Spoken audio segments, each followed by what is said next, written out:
사도들만 위대해서 초대교회에 그런 영광과 능력이 나타났을까요? 아무리 위대한 사도들이 수백 명 있을지라도 교인들이 세속적이고 진리에 무너져 있고 세상과 함께 살면은 하나님께서 그 교회에 함께 하실 수 없는 것입니다. 이것은 중요한 진리입니다.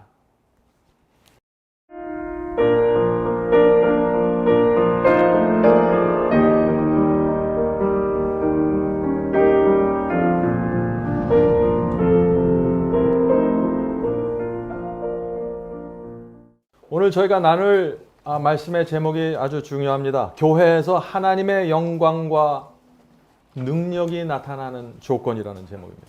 그것을 반대로 말하면은 교회에서 하나님의 영광과 능력이 떠나가는 때라는 것입니다.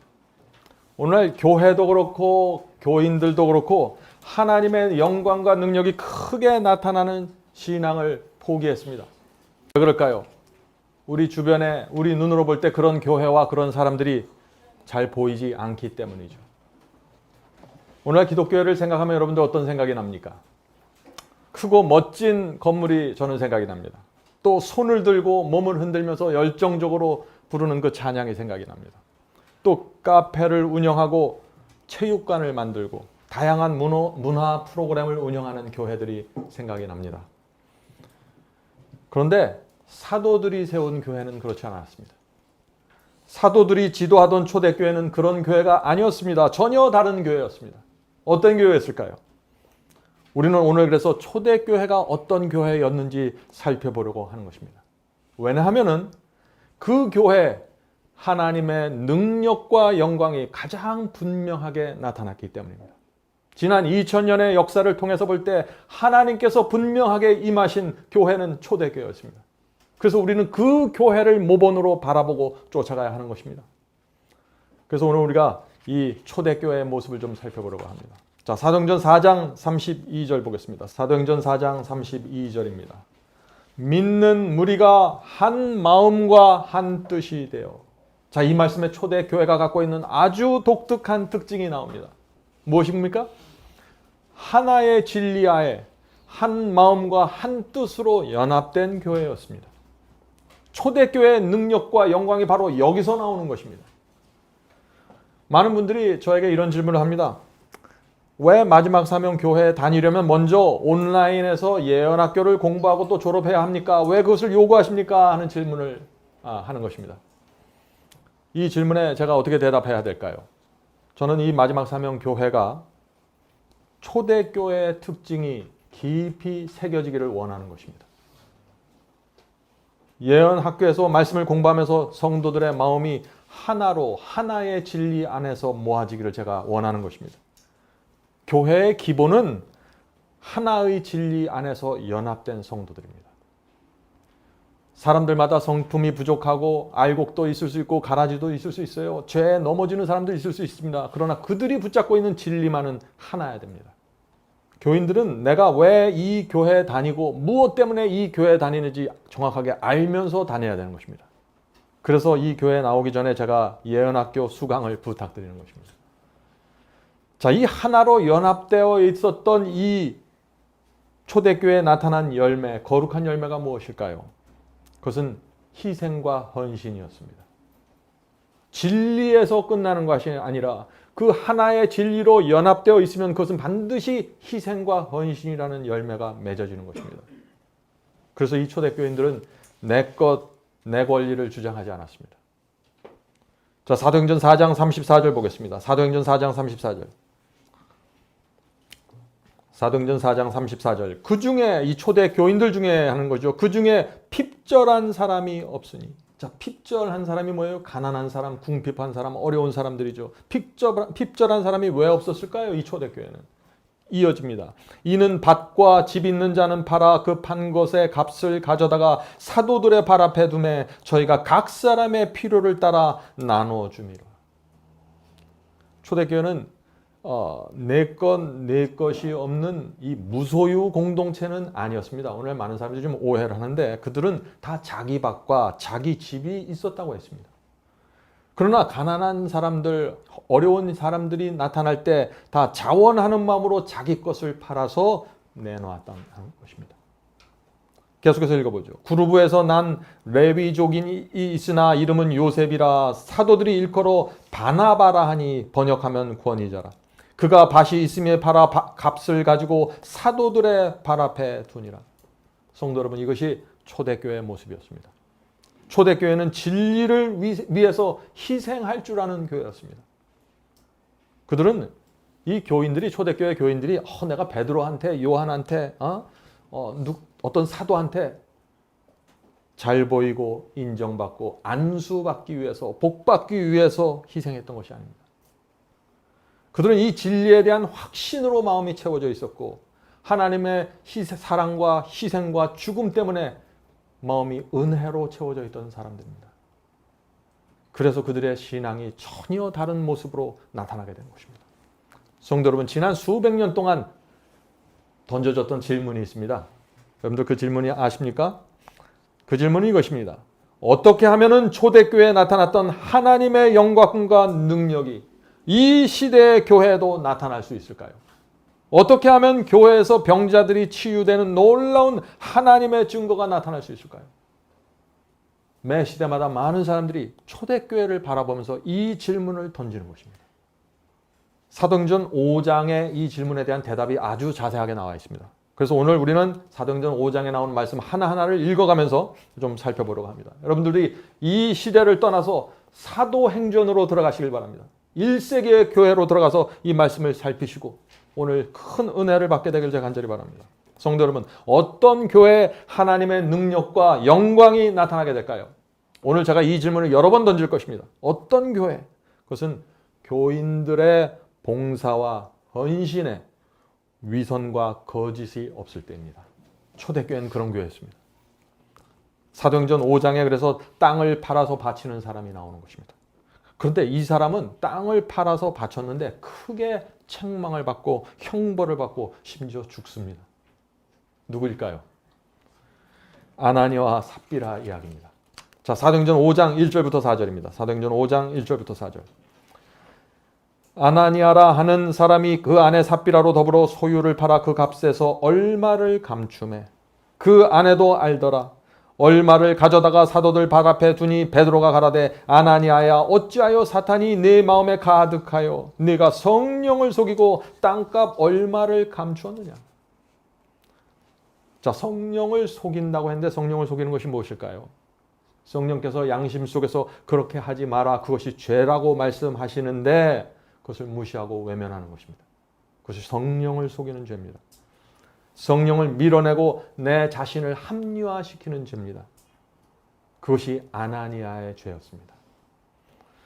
자, 계속해서 읽어보죠. 땅이 그대로 있을 때는 내 땅이 아니며 판 후에도 내 임의로 할 수가 없더냐. 자, 이 말씀이 무슨 뜻이에요? 제가 앞에서 말씀드렸죠. 초대교회는 내 땅, 내 소유가 있는 교회였습니다. 그래서 베드로가 지금 이렇게 말하는 것입니다. 그것은 내 땅이기 때문에 내가 원하는 대로 할 수 있는데 왜 땅값을 감추고 거짓말을 하냐, 이런 얘기예요. 네가 내든지 안 내든지 그건 너의 선택이야. 아무도 너에게 뭐라고 하지 않아. 근데 왜 너는 숨기니? 지금 이 얘기를 하고 있는 거예요. 계속해서 읽어보죠. 어찌하여 이 일을 내 마음에 두었느냐. 사람에게 거짓말한 것이 아니요 하나님께로다. 자, 이 아나니아가 큰 헌신을 했습니다. 실제로. 그런데 왜 형벌을 받았습니까? 하나님께 거짓을 고했기 때문이죠. 아무도 그에게 땅을 팔라고 요청하지 않았습니다. 그들은 땅을 판 후에 자신을 위해서 얼마를 남겨놓을 수 있는 선택과 권리가 있었습니다. 그런데 그렇게 하지 않은 것입니다. 어떤 분들은 초대교회에 돌아가야 한다. 자, 우리 교회는 초대교회로 가야 합니다 하면서 다 재산을 바쳐서 우리가 공동체로 만들어야 됩니다 라고 말하는데 그건 잘못된 생각입니다. 초대교회는 그런 교회가 아니었습니다. 그들은 자신의 각 개인의 재산을 인정했고 각자가 자원하는 마음으로 그것을 팔고 내놓을 수 있었던 교회입니다. 자, 그러므로 이 아나니아는 땅을 판 후에 베드로를 찾아서 우리가 땅을 얼마에 팔았는데 얼마를 헌금으로 드리겠습니다 이렇게 말할 수 있었습니다. 그런데 그렇게 했어도 아무 문제가 없는 것입니다. 아마 베드로가 그렇게 말했으면 뭐라고 했을까요? 하나님께서 당신 부부의 헌신과 희생을 기쁘게 받으실 것입니다 하고 칭찬해 줬을 것입니다. 근데 그들은 마치 전체를 바치는 것처럼 거짓말했습니다. 왜 그럴까요? 아나니아는 왜 거짓말을 했을까요? 사도행전 4장에 바나바가 나오는데 바나바는 다 바쳤어요. 그래서 자기도 바나바가 받는 존경을 받기 원했던 것입니다. 저 부부는 하나님께 모든 것을 다 바쳤다 하는 말을 듣기 원했던 것입니다. 성도 여러분, 다 바치는 것 좋습니다. 많이 바치는 것 좋습니다. 그러나 그 이전에 왜 바치는가가 중요한 것입니다. 여러분들 이 말씀을 잊지 마시기 바랍니다. 봉사가 중요합니다. 왜 봉사하는가가 중요한 것입니다. 여러분은 왜 하나님께 드리고 바치십니까? 누구를 위해서 희생하십니까? 하나님을 위해서입니까? 사람을 위해서입니까? 이 질문에서 신앙이 두 갈래길로 나눠지는 것입니다. 성도 여러분, 교회에서 이 행해지는 봉사가 순수할 때, 섬김이 고결한 마음으로 이루어질 때 하나님의 영광이 그 교회에 나타나게 되는 것입니다. 초대교회가 그런 교회였어요. 왜 그럴까요? 왜 이 순결하고 고결한 마음으로 봉사와 섬김이 이루어질 때 하나님께서 나타나실까요? 그것은 교회를 바라보는 사람들의 마음에 감동이 생기기 때문이죠. 그들의 봉사에 성령께서 크게 역사하셔서 사람들의 마음에 은혜를 베풀어 주시는 것입니다. 만일 교인들의 봉사와 희생이 위선으로 이루어지고 형식으로 이루어지고 나를 위해서 이루어지면 어떻게 될까요? 그것은 그런 교회는 능력을 잃어버리게 되는 것입니다. 사람들은 그런 봉사를 보면서 감동을 받지 못합니다. 자, 하나 질문드리죠. 교회에서 가장 많이 시험을 받는 교인이 누군지 아세요? 어떤 교인이 교회에서 가장 시험을 많이 받을까요?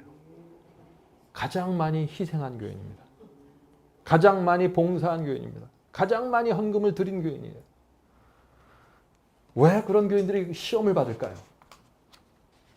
왜냐하면 봉사하고 내가 희생하고 내가 헌신한 양에 비례해서 내가 이 교회에서 그런 대우를 받아야 한다고 생각하기 때문입니다.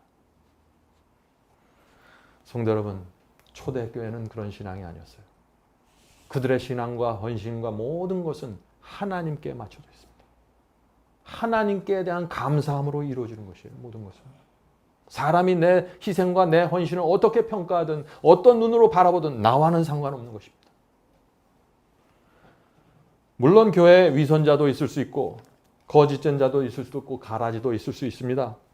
하나님이 아니라 자기를 위해서 봉사하는 사람도 있을 수 있습니다. 이 세상에 완벽한 교회는 없습니다. 그러나 교회에 하나님의 임재와 영광이 임하면은 사람들은 자신의 죄를 보게 되고 회개하게 되는 것입니다. 내가 봉사 드리는 정확한 이유가 비춰지는 것입니다. 그런 교회에서의 봉사와 헌신과 희생은 아주 순결해지고 고결해지게 되는 것입니다. 성도 여러분, 저는 우리 교회가 그런 교회가 되기를 제가 간절히 바라는 것입니다. 자, 어떤 교회에 하나님의 영광과 능력이 나타날까요? 오늘 제가 이 질문을 계속 드린다고 말씀했죠? 어떤 교회가 하나님의 영광과 능력이 나타나는가? 그것은 두 번째, 신자들 마음이 하나로 연합될 때 나타납니다. 자, 그 말씀이 사도행전 5장 12절입니다. 사도행전 5장 12절. 사도들의 손으로 민간의 표적과 기사가 많이 되매 믿는 사람이 다 마음을 같이 하여 솔로몬 행각에 모이고. 자, 여기 믿는 자들이 마음을 다 같이 했다는 얘기가 나오죠. 교인들이 한 마음으로 연합해서 한 방향으로 가면서 봉사하고 헌신할 때 하나님의 능력과 영광이 그 교회 속에 나타납니다. 한 사상으로 하나의 목적을 갖고 한 방향으로 나가면서 교인들이 손에 손을 잡고 그 일에 헌신하고 희생할 때 그 교회에 하나님께서 찾아오십니다. 여러분은 그런 교회를 원하십니까? 이런 교회 속에서는 가십이 사라집니다. 남들에 대해서 뒷담하라 그러죠? 험담하는 죄들이 사라집니다. 하나님의 영광이 나타나게 되는 것입니다. 성도 여러분, 헌신하면서 갖는 마음이 중요한 것입니다. 한 연합된 상태에 있을 때 그 사람들이 갖고 있는 태도와 눈빛과 표정이 중요한 것입니다. 그건 속에서부터 나오는 것이죠. 그런 교회에 하나님의 성령의 은혜가 나타난다는 것입니다. 많은 분들이 이런 얘기를 하죠. 초대교회는 표적과 기사가 많았는데 이적들이 많이 있었는데 왜 우리에게는 이 교회에게는 이 시대의 교회에는 그런 이적들이 없습니까? 하는 질문 말이에요. 여러분들 이제 이유를 아시겠죠? 이 문제는 상식적으로 좀 생각해 봐야 합니다. 오늘날 기독교의 초대교회 신앙이 없습니다. 초대교회 희생과 헌신이 없어요. 그런데 이 오늘날의 교회들이 초대교회가 갖고 있었던 표적과 기사를 구하고 있는 것입니다. 매우 위험한 기대이죠. 왜 위험할까요? 사탄이 개입하기 때문입니다. 오늘날 성령 은사를 강조하는 많은 교회들의 문제가 바로 여기에 있는 것입니다. 성경은 마지막 시대에 사탄이 교회 안에 들어와서 표적과 기사를 크게 일으킬 것을 경고하고 있어요. 여러분들 그 사실을 잘 아시죠? 마태복음 24장 24절 보겠습니다. 재림의 징조장입니다. 마태복음 24장 24절. 거짓 그리스도들과 거짓 선지자들이 일어나 큰 표적과 기사를 보여 할 수만 있으면 택하신 자들도 미혹하리라. 이것이 그리스도 재림의 징조입니다. 마지막 시대에 이런 일들이 많이 일어날 것이라는 것이죠. 자, 요한계시록 13장 13절입니다. 요한계시록 13장 13절. 큰 이적을 행하되, 이 이적을 행하는 것은 짐승과 거짓 선지자들이죠. 큰 이적을 행하되 심지어 사람들 앞에서 불이 하늘로부터 땅에 내려오게 하고, 엄청난 이적과 거짓 표적과 기사들이 일어나는 것입니다. 마지막 시대에 교회 안에서. 세 번째입니다. 데살로니가 후서 2장 9절과 10절입니다. 이건 바울의 경고입니다. 바울이 이런 경고를 남겼습니다. 악한 자의 임함은 사탄의 역사를 따라 모든 능력과 표적과 거짓 기적과 불의의 모든 속임으로 멸망하는 자들에게 임하리니. 성도 여러분, 참 이상하죠? 왜 마지막 시대에 사탄이 교회 안에 들어와서 모든 능력을 다해서 표적과 이적과 거짓 은사를 나눠줄까요? 왜 교회는 그런 것들을 받아줄까요? 이 마지막에 시대가 되면서 이 교회가 라오디게아 교회가 되는 것입니다. 뜨뜻 미지근한 교회, 죽어있는 교회, 초대교회의 헌신과 희생이 사라진 교회, 진리에 의해서 하나로 연합되지 못한 교회, 이런 교회가 마지막 라오디게아 교회인데 그 교회가 기적과 이적을 구하는 것입니다. 방언을 구하는 것이에요. 지난 2000년 기독교 역사 속에서 지금처럼 이적과 은사와 기적을 간구했던 교회는 없는 것입니다. 가장 어두운 교회가 가장 큰 이적을 간구하고 있는 것입니다. 그러니 교회에 어떤 일이 생길까요? 사탄이 들어오는 것입니다. 들어와서 교회를 휘젓고 다니면서 교인들이 원하는, 교인들이 기대하는 이적을 주면서 미혹하는 것입니다. 이것이 요한계시록이 말하는 마지막 시대의 장면이라는 것입니다. 자, 굉장히 조심하면서 살아야 되는 것입니다. 이 시대는. 성도 여러분, 언제 교회에서 하나님의 능력과 영광이 나타나게 될까요? 병자들을 보살피는 교회에서 나타납니다. 그것이 초대교회의 모습입니다. 사도행전 5장 14절부터 24절입니다. 사도행전 5장 14절부터 24절을 살펴보도록 하겠습니다. 사도행전 5장 14절. 믿고 주께로 나오는 자가 더 많으니 남녀의 큰 무리더라. 자, 초대교회에서 주님을 영접하는 새로운 신자들이 날마다 늘어나는 교회였는데, 모여들었는데 왜 신자들이 이 교회를 찾아왔을까요? 15절입니다. 심지어 병든 사람을 메고 거리에 나가 침대와 요 위에 누이고 베드로가 지나갈 때 혹 그림자라도 누이게 덮일까 바라고 예루살렘 가까운 허다한 사람들도 모여 병든 사람과 더러운 귀신에게 괴로움 받는 사람들을 데리고 와서 다 나음을 얻으리라. 자, 사람들이 왜 교회에 몰려왔습니까? 교회가 병든 자를 돌보고 치료해 주었고 또 영적으로 문제 있는 사람들을 보살폈기 때문이죠. 초대교회는요, 무조건 안수해서 낫게 하는 교회가 아니었어요. 그들은 성경이 말하는 생명의 원칙에 따라서 병자들을 돌봤습니다.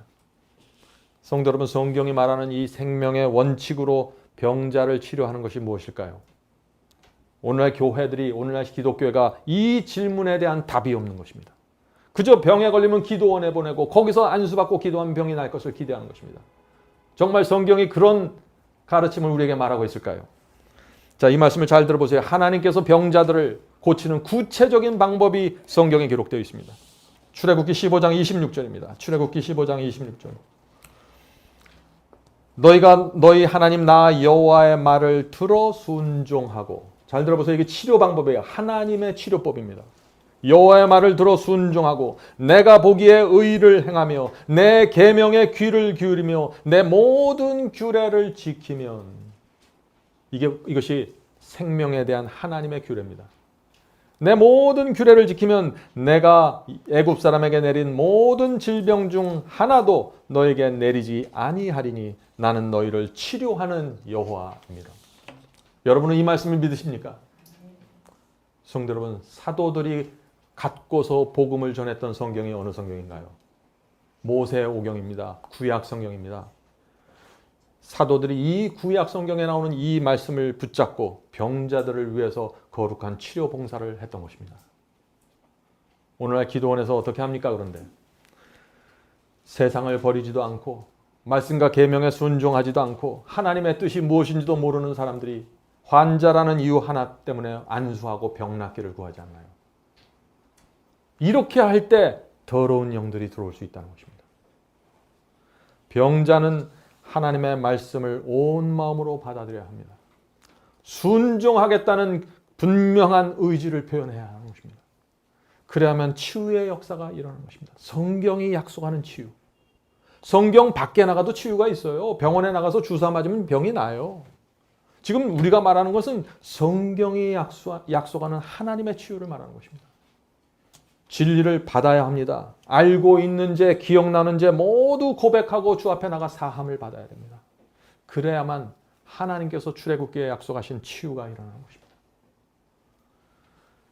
하나님께서 그런 치료 봉사에 하나님의 능력과 영광이 임하게 될까요? 그렇죠. 하나님의 능력과 영광이 반드시 임하는 것입니다. 자, 성도 여러분, 어떤 교회에 하나님의 능력과 영광이 임할까요?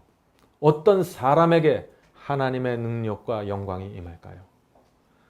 하나님께서는 진리 때문에 핍박받는 교회와 성도에게 함께 하십니다.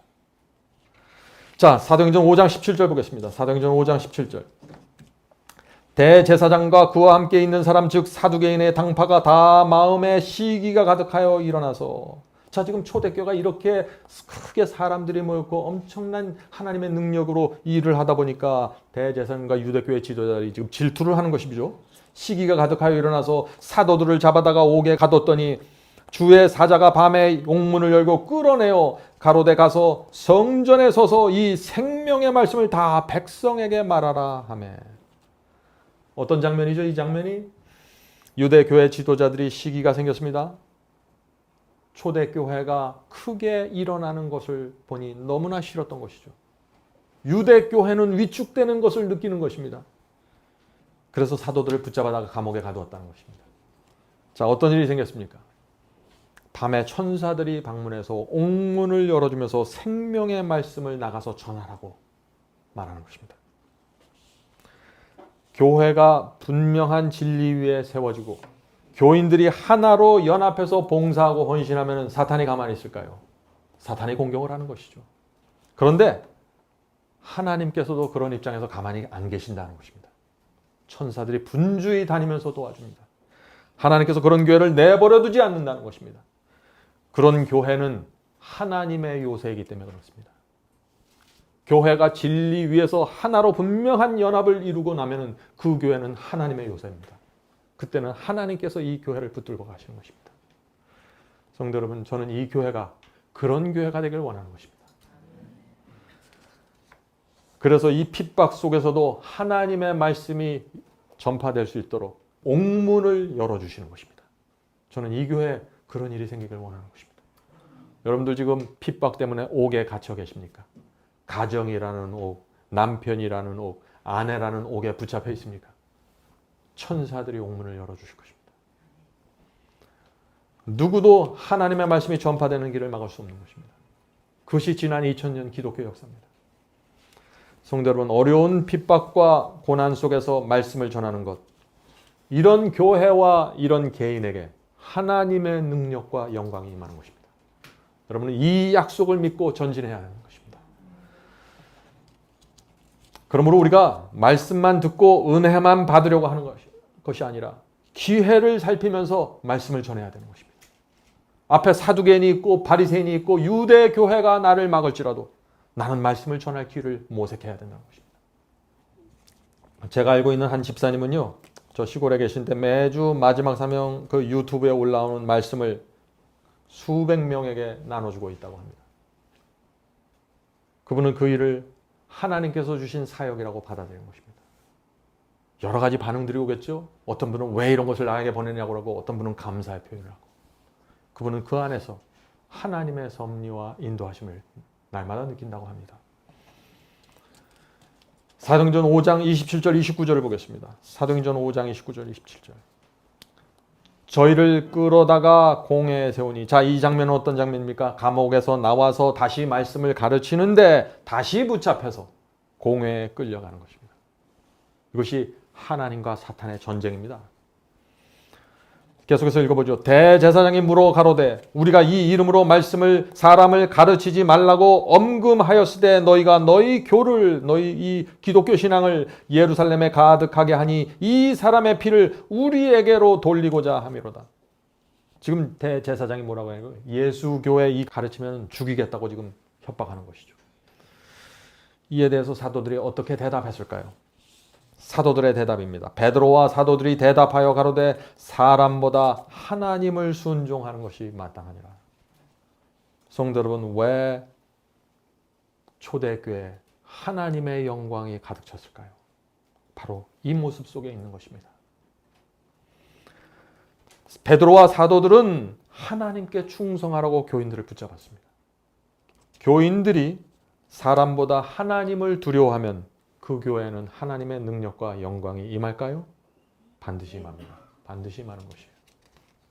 교회뿐만 아니라 여러분 개인도 마찬가지입니다. 많은 분들이 교회를 수십 년 다니면서 왜 내 신앙 속에서는, 내 삶 속에서는 하나님의 능력과 영광이 나타나지 않을까? 이런 고민을 하는 것입니다. 오늘 여러분은 그 고민에 대한 대답을 여기서 받아야 되는 것입니다. 성도 여러분, 여러분이 어떤 신앙을 하는가에 따라서 이 교회 하나님의 능력과 영광이 나타날 수도 있고 거둬줄 수도 있는 것입니다.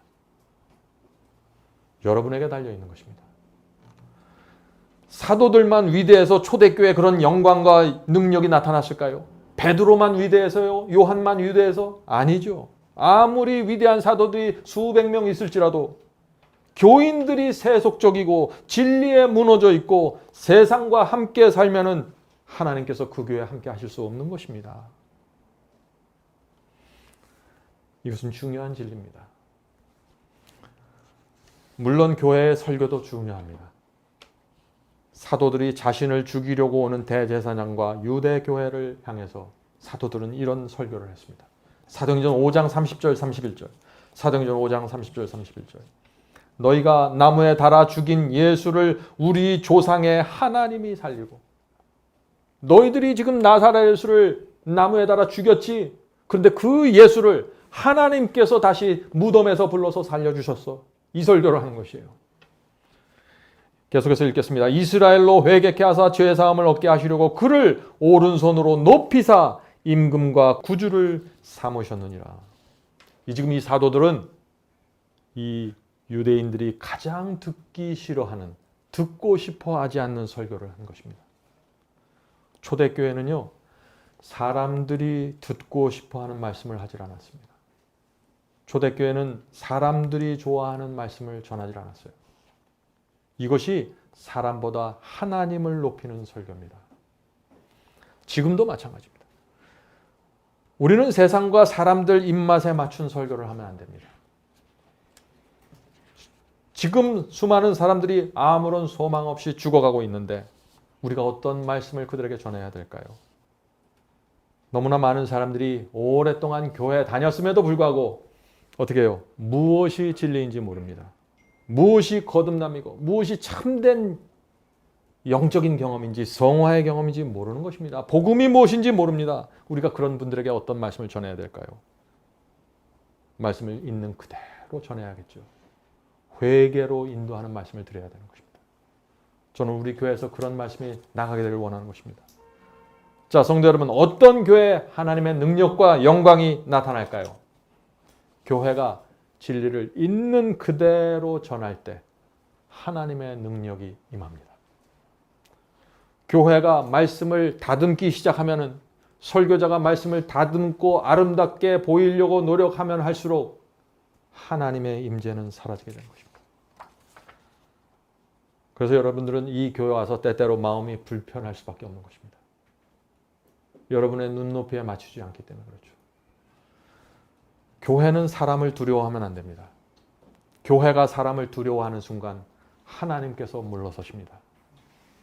그것은 정말 두려운 일입니다. 우리 개인도 마찬가지예요. 여러분이 사람의 눈치를 살피면서 진리를 똑바로 세우지 않으면 하나님께서 기뻐하지 않으십니다. 슬퍼하십니다. 성도 여러분, 저와 여러분은 많은 빛을 받은 사람들입니다. 이제 저와 여러분이 이 받은 빛을 정확하게 말하지 않는다면 이 세상에 누가 이 말씀을 전할까요? 잊지 마세요. 진리 위에 정확하게 서지 않고 말하지 않으면 그런 교회와 사람에게 하나님의 능력과 영광이 임하지 않습니다. 자, 우리가 정말 하나님의 능력과 임재와 그분의 영광을 원하면은요, 우리는 초대교회 사람들, 초대교회 교인들, 초대교회 신앙이 뭔지 깊이 들여다봐야 돼요. 여러분이 진짜 하나님의 능력과 영광을 내 신앙 속에, 내 삶 속에 정말 받기 원하면 말이죠. 그냥 초대교회가 했던 방언과 그들의 표적과 그들의 기사를 바라보고 기대하고 그저 흉내내려고 하지 마세요. 여러분들이 그렇게 할 때 여러분은 사탄의 미혹으로 들어가는 길로 들어가는 것입니다. 그런 신앙은요, 초등학교 수준입니다. 오늘 제가 말하는 건 초등학교 수준이 아니죠. 사도행전 5장 31절입니다. 사도행전 5장 31절. 이스라엘로 회개케 하사 죄 사함을 얻게 하시려고 그를 오른손으로 높이사 임금과 구주를 삼으셨습니다. 성도 여러분, 언제 하나님의 영광과 능력이 교회에 나타납니까? 그리스도를 높일 때입니다. 우리 구세주를 높일 때입니다. 교리도 필요하고 말씀에 대한 해석도 필요합니다. 그러나 그것은 그리스도를 높이기 위한 수단이지 방법이지 목적이 아닙니다. 구세주를 높이고 그분께서 나에게 무엇을 해 주셨는지 세상에 알려야 되는 것입니다. 그래서 그리스도인은 이런 고백을 하는 것입니다. 이것이 그리스도를 높이는 고백이죠. 제가 그리스도를 영접했더니 내 마음과 삶이 이렇게 변화되었습니다. 그리스도께서 내 죄를 가져가셨고 내 영혼에 평안이 생겼습니다. 이제 나는 더 이상 죄의 종이 아니라 그리스도의 종입니다. 이것이 그리스도를 높이는 간증입니다. 성도 여러분, 초대교회는 그리스도밖에 몰랐습니다. 하나님이 이 땅에 오셔서 33년 동안 사시고 십자가에 죽으셨고 무덤에서 부활하셔서 하늘로 승천한 것을 본 교회입니다. 그리스도밖에 몰랐던 교회입니다. 거기에 모든 것을 걸었던 교회입니다. 그래서 하나님께서 충만하게 당신의 임재를 함께 하실 수 있었던 것입니다. 능력을 베풀어도 하나님의 영광이 임해도 교만하지 않은 교회, 교만해지지 않는 교인들, 중요한 것입니다. 그리스도께서 절대적인 왕이 되셨고 그들을 지배했고 그들은 즐거운 마음으로 복종했습니다. 이것이 초대교회입니다. 하나님의 능력과 영광이 임하는 교회. 언제 하나님의 능력과 영광이 교회에 나타날까요? 교인들이 그리스도의 증인이 될 때 교회에 나타나십니다. 사도행전 5장 32절입니다. 사도행전 5장 32절.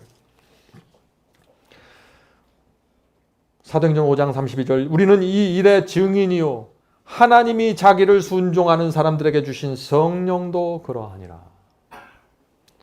사도들이 지금 무엇이라고 말했죠? 우리는 증인이라고 했습니다. 우리는 다 보고 들었다는 얘기죠. 우리는 그것을 안다는 얘기입니다. 성도 여러분, 여러분들이, 우리 교인들이 그리스도를 개인적으로 알고 그분이 누구라는 것을 증거할 때 하나님의 능력과 영광이 임하게 되는 것입니다. 성경절을 외우고 교리를 해석하는 것도 유익을 줍니다. 틀림없습니다. 그러나 우리 마음이 그리스도를 알아야 하는 것입니다. 그분의 사랑이 무엇이고 그분의 은혜가 무엇인지 알아야 하는 것입니다. 그래서 그 앞에 자연스럽게 굴복해서 그분의 종으로 살겠습니다. 나는 그리스도의 종이 되는 것이 내 인생의 꿈입니다. 이것이 여러분의 고백이 되어야 되는 것입니다. 여러분이 그런 고백을 할 때 하나님의 능력과 영광이 임한다는 것입니다. 많은 사람들이 이런 말을 합니다. 나는 증인이 될 수 없습니다. 왜냐하면 나는 예수님이 죽을 때 그 자리에 없었고 부활도 보지 못했습니다. 그리스도께서 행하신 기적도 보지 못했습니다. 내가 어떻게 그리스도의 증인이 될 수 있습니까? 하는 말이죠. 사도들은 이렇게 말했습니다. 우리는 이 일의 증인이요 하나님이 자기를 순종하는 사람들에게 주신 성령도 그러하니라. 자, 성령도 그러하다 그랬어요. 사도만 증인이 아니라 성령도 그러하다. 성령도 증인이라는 것입니다. 성령께서 갈보리에서 모든 것을 보셨습니다. 그러므로 그 성령의 감동을 통해서 우리도 십자가의 증인이 되는 것입니다.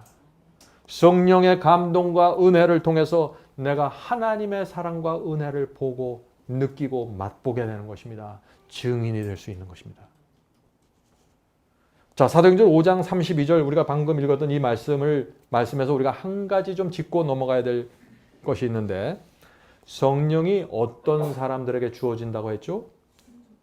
네, 하나님이 자기를 순종하는 사람들에게 주신 성령이라고 했습니다. 성도 여러분, 이것은 굉장히 중요한 진리입니다. 오늘 많은 사람들이 많은 교회에서 이 진리를 놓쳐버렸어요. 성도 여러분, 이 순종하는 하나님께 순종하는 사람에게 성령이 주어지는 것입니다. 여러분도 성령을 받기 원하십니까? 하나님의 뜻에 굴복하고 순종하세요. 하나님께서 여러분을 신뢰할 수 있어야 돼요. 그래야 성령을 주시는 것입니다. 내가 원한다고 성령 받는 것이 아니에요. 내 삶이 성령께 굴복되어야 하는 것입니다. 성령께서 내 속에서 말씀하실 때 그 음성을 붙잡고 따라가는 사람들이 되어야 된다는 것이죠. 그런 사람에게 성령이 퍼부어주는 것입니다. 하나님의 능력과 임재가 함께 하십니다. 신앙은 아주 단순한 것입니다. 이것이 초대교회의 믿음이었고 이런 믿음을 가진 교회에 하나님의 능력과 영광이 크게 임했다 하는 것입니다. 어떤 교회에 하나님의 능력과 영광이 나타날까요? 교회가 하나님에 의해서 세워져야 합니다. 자, 그 말씀이 사도행전 5장 39절에 있습니다. 사도행전 5장 39절. 만일 하나님께로서 났으면 너희가 저희를 무너뜨릴 수 없겠고. 이 말은 가말리알 교법사의 말입니다. 그런데 이것은 진리입니다. 성도 여러분, 교회가 하나님께로부터 나오고 하나님의 뜻을 행하면은요, 하나님의 능력과 영광이 임합니다.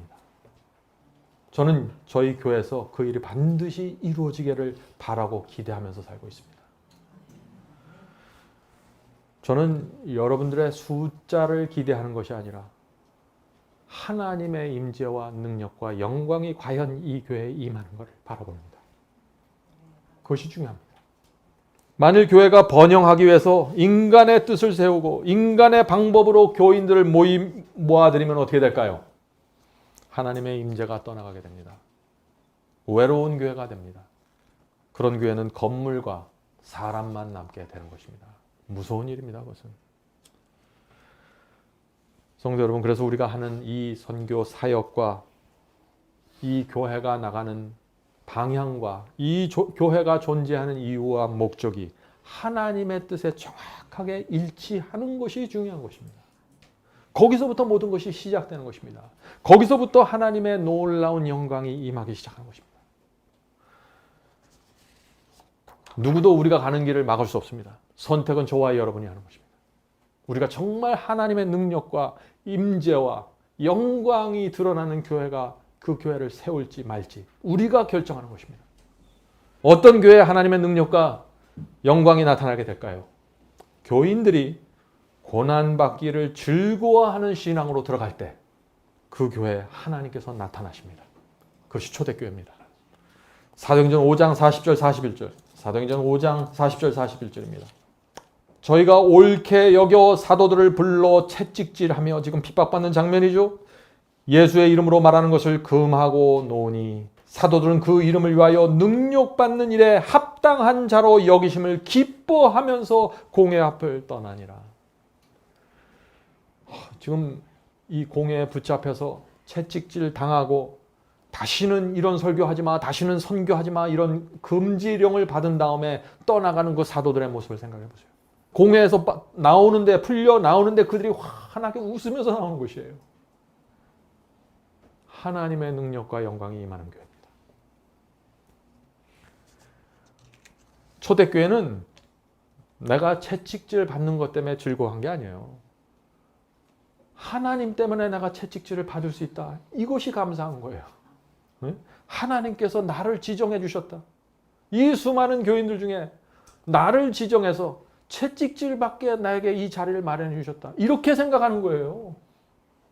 하나님께서 그런 교회에 함께 하시지 않는다면 하나님은 존재하지 않는 거죠. 그리스도를 위해서 시련받고 능욕받을 수 있는 것을 자랑스럽게 생각하는 교회. 여러분이 제가 모시는 하나님은 우주의 왕중왕입니다. 그분을 위해서 고난받는 것이 영광이라는 것입니다. 그래서 어떤 교회에 하나님의 능력과 영광이 나타날까요? 성도들의 신앙이 꾸준하고 일관성이 있을 때 나타나십니다. 그것도 굉장히 중요한 말씀입니다. 사도행전 5장 42절입니다. 사도행전 5장 42절. 저희가 날마다 성전에 있든지 집에 있든지 예수는 그리스도라 가르치기와 전도하기를 쉬지 아니하니라. 이것이 초대교회 하나님의 능력과 영광이 나타난 이유입니다. 그들은 주일에 교회에 와서만 뜨겁게 찬양하고 노래 부르던 사람이 아니에요. 그들은 날마다 성전에 있든지 집에 있든지 늘 변함없이 꾸준했습니다. 여러분은 안식일만 그리스도인입니까? 아니면 날마다 그리스도인입니까? 우리는 날마다 그리스도인이 돼야겠죠. 예? 그리스도를 날마다 생각하면서 살아가고 그리스도의 재림을 기다리면서 살아갑니다. 꾸준한 그리스도인입니다. 어디 홍수가 나고 건물이 무너지고 땅이 갈라져야 그리스도를 바라보는 사람들이 아니에요. 핍박을 받든지 축복을 받든지 그거와 상관없이 날마다 그리스도께 나가는 사람입니다. 자, 이제 말씀을 정리하고 마치도록 하겠습니다. 제가 오늘 많은 것을 말씀드렸죠? 너무 여러 것을 말씀드렸으니까 좀 정리를 해야 될 것 같아서 제가 정리를 합니다. 초대교회는 하나의 진리와 한 마음과 한 뜻으로 연합되어 있었습니다. 초대교회의 능력이 바로 여기서 나온 것입니다. 이것이 교회의 기본입니다. 여러분은 한 마음으로 진리를 붙잡고 계십니까? 저는 여러분에게 그것을 기대하는 것입니다. 두 번째, 언제 하나님의 능력과 영광이 나타나게 될까요? 그것은 교인들의 봉사와 헌신에 위선과 거짓이 없을 때입니다. 교회에서 시기와 다툼이 나타날 때, 불평이 나타날 때가 언제인가요? 보통 교회에서 문제가 생길 때가 언제인지 아세요? 일할 때입니다. 모여서 봉사할 때예요. 교회에서 직분을 받을 때입니다. 많은 사람들이 그때 문제에 빠지는 것입니다. 그때 자기 속에 있는 신앙과 자기가 섬기는 헌신과 희생의 진면목이 드러나게 버립니다. 그래서 많은 사람들이 이런 문제에 빠지는 것입니다. 내가 이렇게 열심히 봉사했는데 내가 봉사한 양에 비례해서 사람들이, 교회가 나를 정당하게 대접하지 않는다라는 생각에 빠져버리는 것입니다. 성도 여러분, 여러분은 이런 문제에 빠지지 않게 되길 제가 간절히 기도드립니다. 성도 여러분, 이 교회에서 이런 문제들이 스물스물 살금살금 기어 올라오기 시작하면은요, 하나님의 영광과 능력이 사라져버립니다. 틀림없어요. 그래서 교회에서 봉사하고 헌신하고 희생하는 분들은 자신의 마음을 늘 살피면서 기도해야 되는 것입니다. 저와 여러분의 봉사는 순수해야 돼요. 고결한 마음으로 이루어져야 되는 것입니다. 그래야 하나님의 능력과 영광이 임하는 것입니다. 이 교회에 그래서 거듭남과 성화와 자기를 쳐서 복종시키는 이 진리가 분명하게 세워지지 않는 교회에서 봉사와 희생이 많아지면 어떻게 될까요? 교회가 질투와 시기와 다툼의 장터가 되어버리고 가는 것입니다. 진리가 빠져버린 상태에서 일만 많이 하기 때문에 그래요. 세 번째, 언제 하나님의 능력과 영광이 나타납니까? 신자들 마음이 하나로 연합될 때 나타난다는 것입니다. 한 마음으로 연합해서 한 방향으로 나가는 것입니다. 만일 이 교회에서 지금 오늘 우리가 나누는 이런 일들이 일어나면 어떻게 될까요? 여러분이 감당할 수 없는 하나님의 능력과 임재가 나타나게 되는 것입니다. 여러분들 익사이팅 하지 않습니까? 예? 흥분이 되셔야죠. 하나님의 능력과 은혜가 내가 이 속에 나타날 수 있다는 것 때문에. 네 번째입니다. 어떤 교회가 하나님의 능력과 영광이 나타납니까? 병자들을 돌보는 교회에서 나타난다고 했습니다. 교인들이 병자를 치료하고 보살피는 교육을 받아야 되는 것입니다. 그래서 성경이 말하는 생명의 원칙에 대해서 공부해야 되는 것입니다. 제가 앞으로 우리 교회에서 이런 문제를 성경을 통해서 좀 확인하려고 하는 것입니다. 다섯 번째, 언제 하나님의 능력과 영광이 나타납니까? 진리 때문에 핍박받을 때 나타나는 것입니다. 가정에서 남편 또 아내에게 자녀들에게 핍박받으십니까? 하나님의 영광이 나타날 때입니다. 여섯 번째, 어떤 교회에 하나님의 능력과 영광이 나타나는가? 사람보다 하나님을 높이는 교회에서 나타나는 것입니다. 충성스러운 교인들에게 나타납니다. 일곱 번째, 어떤 교회에 하나님의 능력과 영광이 나타납니까? 교회가 진리를 있는 그대로 곧바르게 전할 때 하나님께서 찾아오십니다. 하나님께서 그 말씀의 가치를 인정하시고 찾아오십니다. 여덟 번째, 언제 하나님의 능력과 영광이 나타날까요? 그리스도만을 높일 때 나타나십니다. 사람도 높이고 그리스도도 높이는 교회에 나타나는 것이 아니라 그리스도만을 높일 때 나타나는 것입니다. 초대교회는 그래서 그리스도밖에 몰랐던 것입니다.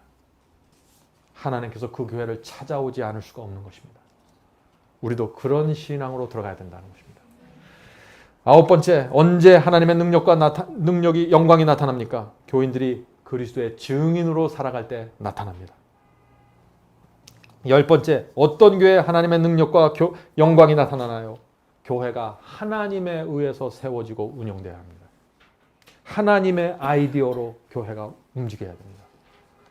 인간적인 방법으로부터 벗어나야 되는 것이죠. 자, 11번째, 언제 하나님의 능력과 영광이 나타납니까?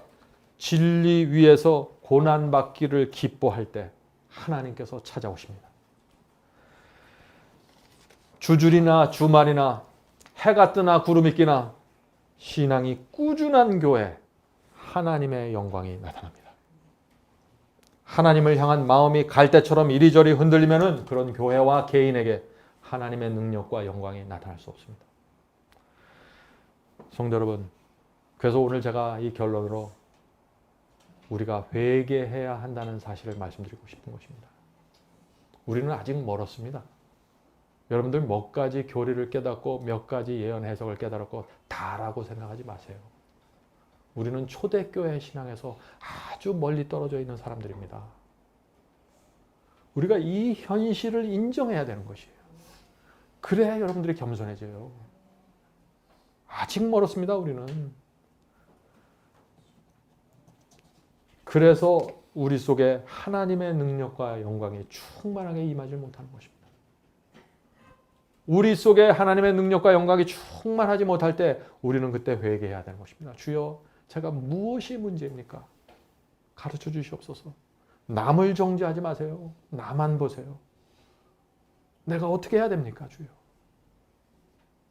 우리는요,